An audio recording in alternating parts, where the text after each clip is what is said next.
Assalamualaikum warahmatullahi wabarakatuh. Salam sehat bagi kita semua. Semoga dilimpahkan rahmat dari Tuhan Yang Maha Esa.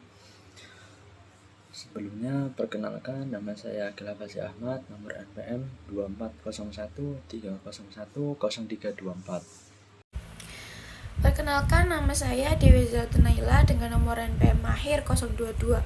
Oke, sebelumnya perkenalkan, nama saya Fabian Hendra Sirno dengan NPM terakhir 291. Perkenalkan, nama saya Indrana Jaingrum, NPM akhir saya 317. Halo semuanya, perkenalkan nama saya Made Krishna Prasetya Ardana, NPM 240130100315. Perkenalkan, nama saya Valentino Yonesra Pradipta dengan nomor NPM akhir 337. Di sini saya dari kelompok 5 akan mempresentasikan mengenai sistem akuntansi pengeluaran kas, di mana saya akan meneraskan mengenai slide nomor 3 dan 4. Di slide nomor 3 adalah deskripsi kegiatan. Deskripsi kegiatan daripada sistem akuntansi pengeluaran kas. Pengeluaran kas dalam perusahaan dilakukan dengan menggunakan cek. Manfaat pengeluaran kas dengan cek ditinjau dari pengendalian internal. Beberapa poin dari tinjauan adalah yang pertama, dengan digunakannya cek atas nama, pengeluaran cek akan dapat diterima oleh pihak yang namanya sesuai dengan yang ditulis pada formulir cek. Dengan kata lain, cek yang terdapat atas nama merupakan suatu keamanan bahwasanya yang penerima atau pengirim itu sesuai dengan yang semestinya. Poin kedua yaitu dilibatkannya pihak luar, dalam hal ini bank, dalam pencatatan transaksi pengeluaran kas perusahaan. Karena suatu cek itu ditarik melalui bank kita, maka bank juga perlu untuk mencatat pengeluaran daripada kas kita, yang nanti akan dilakukan rekonsiliasi antara rekening bank dan rekening koran atau rekening perusahaan. Poin ketiga yaitu jika sistem perbankan mengembalikan cancel check kepada check issuer, pengeluaran kas dengan cek memberikan manfaat tambahan bagi perusahaan yang mengeluarkan cek dengan dapat digunakannya cancel bank sebagai tanda terima kas dari pihak yang menerima pembayaran. Sekian dari penjelasan saya. Slide 3. Saya akan menjelaskan mengenai slide keempat. Nah, di slide keempat ini topik yang pertama akan saya bahas adalah dokumen yang digunakan dalam sistem akuntansi pengeluaran kas. Beberapa dokumen yang digunakan adalah bukti kas keluar. Bukti kas keluar merupakan dokumen yang berfungsi sebagai perintah pengeluaran kas kepada bagian kas sebesar yang tercantum dalam dokumen tersebut. Antara di sisi lain, dokumen ini juga berfungsi sebagai surat pemberitahuan yang dikirim kepada kreditur dan berfungsi sebagai dokumen sumber bagi pencatatan berkurangnya utang. Yang kedua yaitu dokumen cek.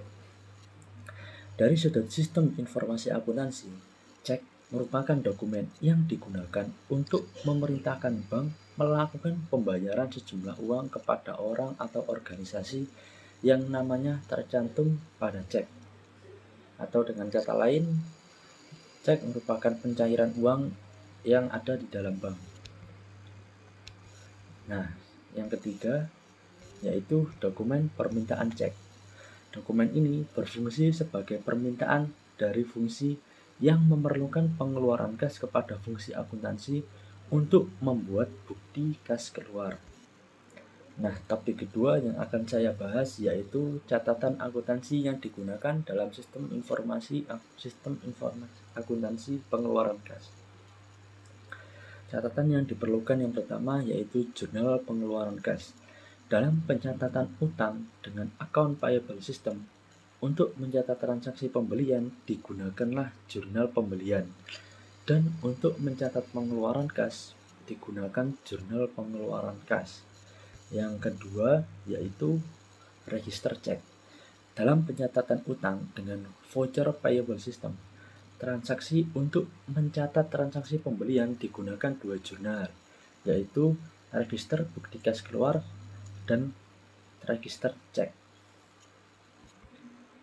Nah, topik yang ketiga yang akan saya bahas yaitu fungsi-fungsi yang terkait dari sistem akuntansi pengeluaran kas. Yang pertama yaitu fungsi yang memerlukan pengeluaran kas. Jika suatu fungsi memerlukan pengeluaran kas, fungsi yang bersangkutan mengajukan permintaan cek kepada fungsi akuntansi. Permintaan cek ini harus mendapatkan persetujuan dari kepala fungsi yang bersangkutan. Yang ketiga yaitu fungsi kas. Dalam sistem akuntansi pengeluaran kas dengan cek, fungsi ini bertanggung jawab dalam mengisi cek, memintakan otorisasi atas cek, dan mengirimkan cek kepada kreditur via pos. Yang ketiga yaitu fungsi akuntansi.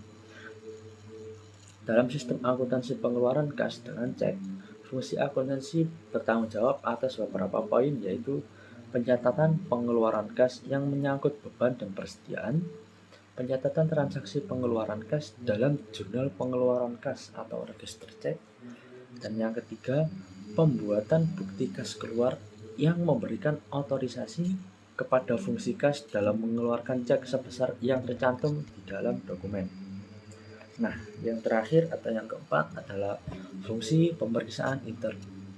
Dalam sistem akuntansi pengeluaran kas dengan cek, fungsi ini bertanggung jawab untuk melakukan penghitungan kas atau cash count secara periodik dan mencocokkan hasil penghitungannya dengan saldo kas menurut catatan akuntansi.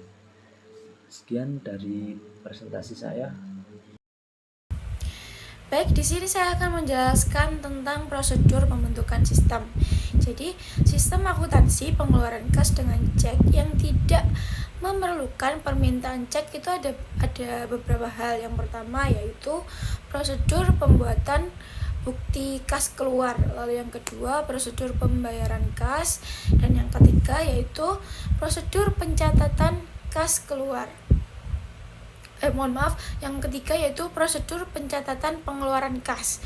Lalu sistem akuntansi pengeluaran kas yang memerlukan permintaan cek, yang pertama yaitu seperti prosedur permintaan cek, lalu yang kedua prosedur pembuatan bukti kas keluar, lalu yang ketiga prosedur pembayaran kas, dan yang terakhir yaitu prosedur pencatatan pengeluaran kas. Jadi di sistem pengendalian itu adalah cara untuk mengawasi dan mengendalikan aktivitas perusahaan supaya berjalan dengan benar dan baik. Lalu ada beberapa unsur-unsur untuk pengendaliannya. Yang pertama yaitu lingkungan pengendalian. Contohnya seperti budaya kerja, aturan, dan sikap pimpinan dalam menjaga kedisiplinan dan kejujuran. Lalu yang kedua yaitu penilaian risiko, seperti perusahaan harus tahu apa saja sih risiko yang bisa merugikan, lalu mencari cara untuk mengatasi risiko tersebut. Lalu yang ketiga yaitu aktivitas pengendalian seperti tindakan nyata untuk mencegah kesalahan dan kecurangan, misalnya seperti pemeriksaan rutin dan otorisasi transaksi. Lalu yang keempat yaitu informasi dan komunikasi.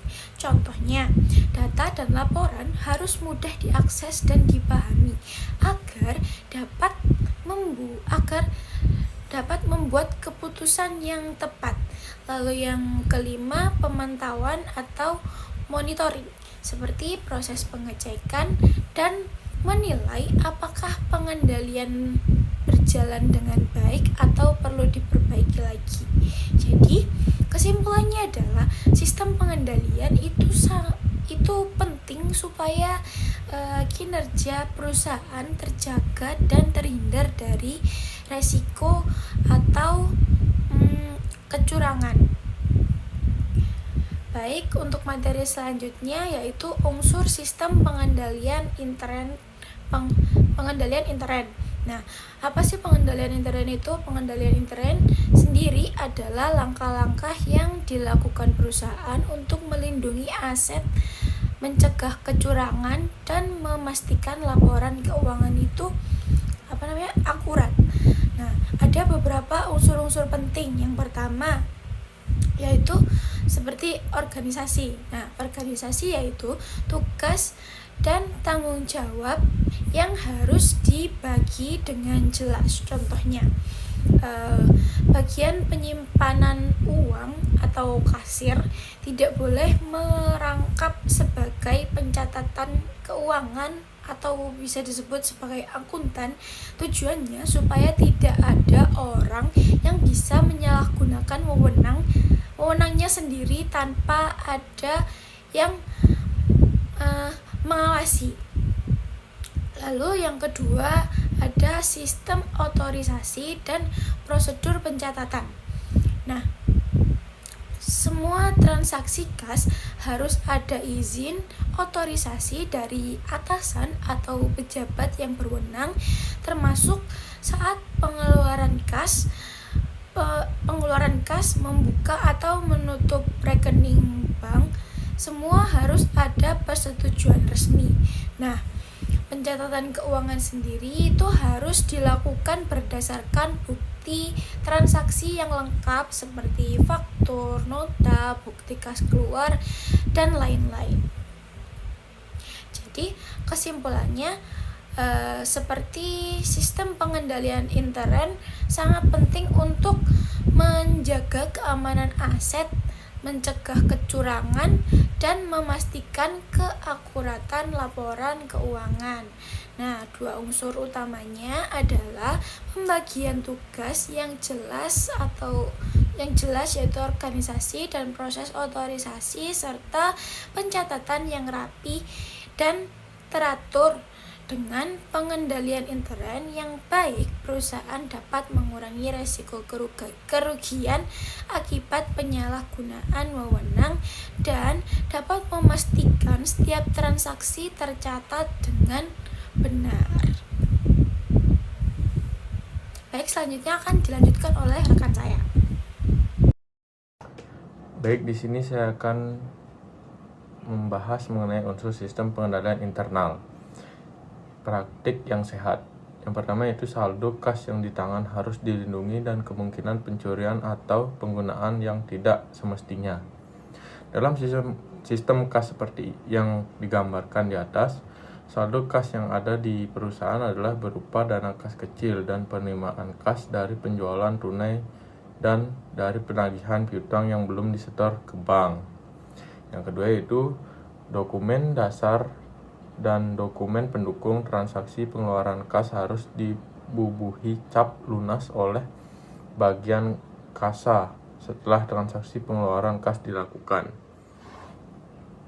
Dalam transaksi pengeluaran kas, bukti kas keluar dibuat oleh fungsi akuntansi. Setelah dokumen pendukungnya lengkap, bukti kas keluar ini merupakan dokumen pemerintah pengeluaran kas dari penjabat yang berwenang kepada fungsi keuangan. Ketiga yaitu penggunaan rekening koran bank yang merupakan informasi dari pihak ketiga untuk mengecek ketelitian catatan kas oleh fungsi pemeriksa inter yang merupakan fungsi yang tidak terlibat dalam pencatatan dan penyimpanan kas. Yang keempat yaitu semua pengeluaran harus dilakukan dengan cek atas nama perusahaan penerima pembayaran atau dengan pemindah bukuan. Pembayaran dengan cek dapat dilakukan dengan dua cara, dengan menulis kata tunai dan dengan menulis nama penerima cek yang dituju. Cek atas nama yang dihasilkan dengan cara pertama disebut cek atas unjuk, yaitu cek tersebut dapat diuangkan oleh siapa yang dapat menyerahkan atau menunjukkan cek tersebut ke bank. Yang kelima yaitu Jika pengeluaran kas hanya menyangkut jumlah yang kecil, pengeluaran ini dilakukan dengan sistem akuntansi pengeluaran kas melalui dana kas kecil, yang akuntansi diselenggarakan dengan Empres System. Yang keenam yaitu secara periodik diadakan pencocokan jumlah fisik yang ada di tangan dengan jumlah kas menurut catatan akuntansi.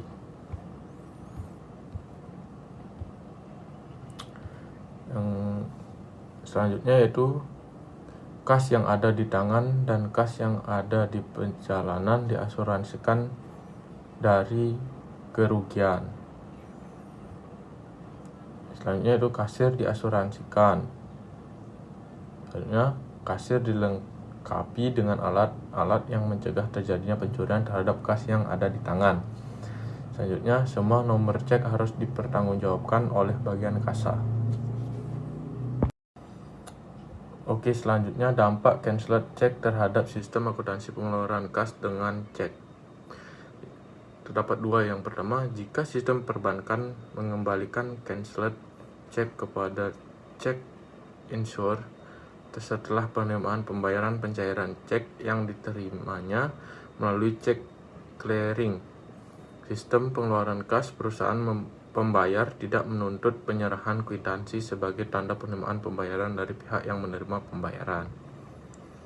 Yang kedua yaitu jika sistem perbankan tidak mengembalikan canceled cek kepada cek insure setelah penerimaan pembayaran mencairkan cek yang diterimanya melalui cek clearing, sistem pengeluaran kas perusahaan pembayar menuntut penyerahan kwitansi sebagai tanda penerimaan pembayaran dan pihak yang menerima pembayaran.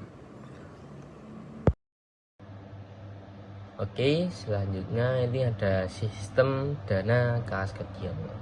Oke, sistem dana kas kecil itu untuk mengelola pengeluaran tunai perusahaan dalam jumlah kecil secara efisien.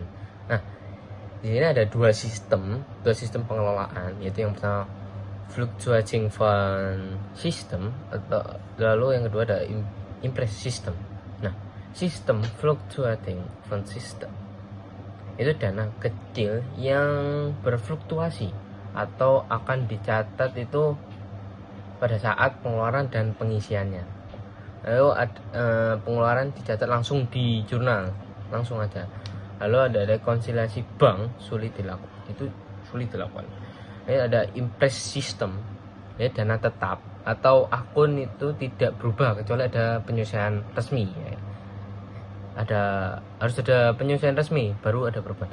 Jadi terus pengeluaran itu tidak langsung dicatat di jurnal, hanya dikumpulkan saja, belum di jurnal.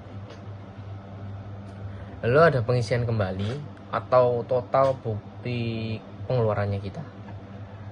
Lalu Empres System ini mudah diawasi dan direkonsiliasi, ya.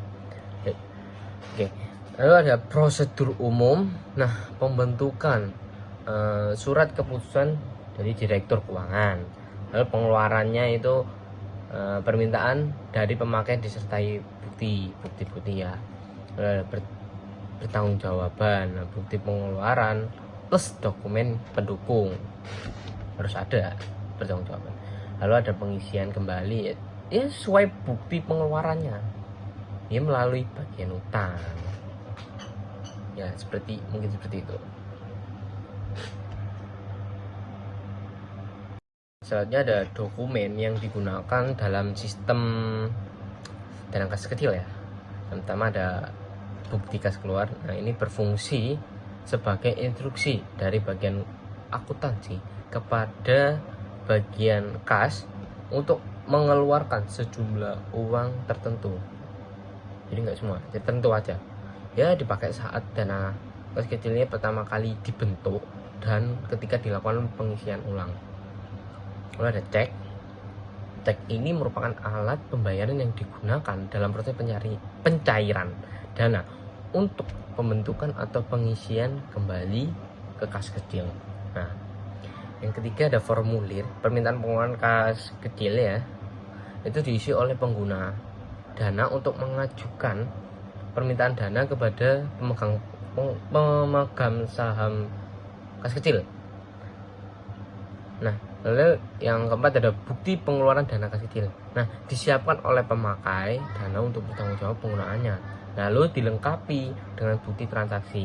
Ya, pada sistem impres itu ya disimpan sementara oleh pemegang dana sebagai dasar pengisian ulang ya. Lalu pada sistem saldo berfluktuasi ini dikirim ke bagian akuntansi untuk dicatat dalam jurnal. Lalu yang terakhir ada formulir permintaan pengembalian dana kas kecil. Nah, ini udah dibuat oleh pemegang dan dana saat saldo itu mulai menipis. Lalu sistem impres itu jumlah pengisian sesuai dengan total pengeluaran berdasarkan bukti. Jadi ya pas dimasukin uangnya ya, jadi dari total pengeluaran berdasarkan bukti tadi. Sistem saldo berfluktuasi itu pengisian berdasarkan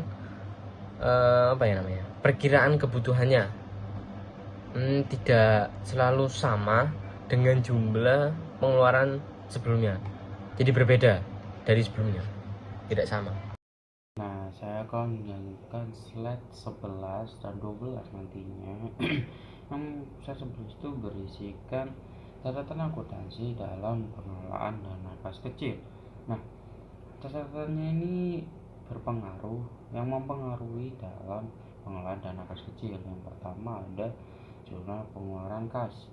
Nah, jurnal ini merupakan jurnal yang mencatat aktivitas kas saat dana kecil dibentuk dan kita dana tersebut diisi ulang.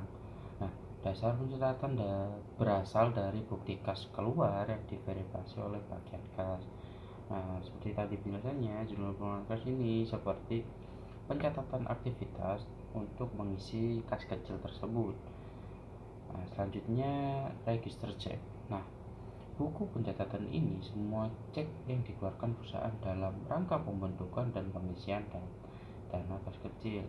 Nah, cek ini seperti buku catatan untuk pengecekan yang dikeluarkan oleh perusahaan dalam rangka pembentukan pengisian kas kecil.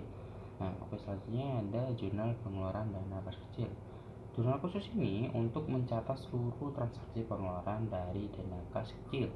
Nah, selain mencatat juga, jurnal ini juga digunakan untuk menyebarkan pendebitan ke akun-akun terkait. Nah, yang terakhir yaitu catatan ini khusus digunakan pada sistem kas kecil dengan metode saldo berfluktuasi fluctuating fund balance. Nah, di jurnal pengeluaran dana kas kecil itu untuk khusus digunakan pada sistem dana kas kecil dengan metode saldo berfluktuasi fund balance. Selanjutnya saya akan jelaskan. Nah, selanjutnya di slide yang ke-12 yang berisi fungsi-fungsi dalam sistem dana kas kecil. Nah, yang pertama ada bagian kas. Nah, bagian kas ini berfungsi untuk menyiapkan cek, memperoleh otorisasi, dan menyerahkan cek kepada pemegang dana kas kecil, baik untuk pertama kali dana dibentuk maupun nanti saat diisi ulang kembali. Nah, untuk bagian selanjutnya itu bagian akuntansi. Bagian ini memiliki tanggung jawab dalam mencatat seluruh transaksi yang berkaitan dengan dana kas kecil, termasuk pembentukan dan pengisian ulang dana, pengeluaran untuk beban dan persediaan, dan pembuatan bukti kas yang keluar. Nah, verifikasi atas dokumen pendukung sebagai dasar pencatatan. Nah, bagian akuntansi ini sebagai dasar atas semuanya, seperti pembentukan, pengisian ulang, pengeluaran, dan verifikasi dokumen dan sebagainya. Terus selanjutnya bagian pemegang dana kas kecil. Nah, bagian ini bertanggung jawab menjaga dana kas kecil dan mengeluarkan dana sesuai persetujuan yang sah, serta mengajukan permintaan pengisian ulang dana saat dibutuhkan. Selanjutnya fungsi pemakai dana. Nah, ini merupakan pihak yang mengajukan permintaan penggunaan dana kas kecil dan berkewajiban mempertanggungjawabkan pemegang dana tersebut dengan bukti yang lengkap. Nah, ini fungsi pemakai dana ini sangat harus memiliki pertanggungjawaban yang besar, karena dia yang mengajukan permintaan apa yang digunakan dalam dana kas kecil tersebut. Nah, yang terakhir ada fungsi pemeriksaan intern. Nah, ini melakukan pengecekan jumlah fisik kas kecil secara berkala maupun mendadak, serta mencocokkan hasil pemeriksaan dengan catatan fungsi yang ada. Jadi untuk pengecekan apakah jumlah fisik kas kecil itu sama dengan data akuntansi ada. Oke, terima kasih. Selanjutnya akan dijelaskan teman saya. 7. Kali ini saya akan menjelaskan tentang prosedur dana kas kecil. Nah, prosedur dana kas kecil ini terbagi dari 3 langkah utama. Yang pertama ada pembentukan dana atau pembentukan dana awal. Nah, proses ini dimulai dengan keputusan dari pihak manajemen. Nah, biasanya dari pihak manajemen ini bagian keuangan ya, mengenai besarnya dana dan tujuan. Nah, dana ini disediakan melalui penerbitan cek dan diserahkan kepada petugas yang ditunjuk sebagai pemegang kas kecil. Nah, tahapan ini berlaku sama baik dalam impres sistem maupun saldo berfluktuasi. Kemudian prosedur yang kedua yaitu permintaan dan pertanggungjawaban dana. Pihak yang membutuhkan dana mengisi formulir permintaan. Pemegang kas kecil mencairkan dana sesuai permintaan dan menyimpan dokumen sebagai arsip atau bukti transaksi. Setiap dana yang digunakan harus dipertanggungjawabkan oleh pemakaiannya melalui laporan lengkap disertai bukti transaksi. Yang ketiga atau yang terakhir, pengisian ulang dana. Nah, di pengisian ulang dana ini terbagi menjadi 2 sistem, yaitu sistem impres dan saldo berfluktuasi. Nah, dalam pengisian ulang data ini, jika dana hampir habis, pemegang kas kecil akan mengajukan permintaan penambahan dana. Kalau dalam impres sistem, jumlah yang diajukan harus sesuai dengan total pengeluaran yang sudah terjadi. Tetapi jika dalam sistem saldo berfluktuasi, jumlah pengisian bisa lebih atau kurang tergantung perkiraan kebutuhan ke depannya. Sekian dari kelompok kami. Terima kasih. Assalamualaikum warahmatullahi wabarakatuh.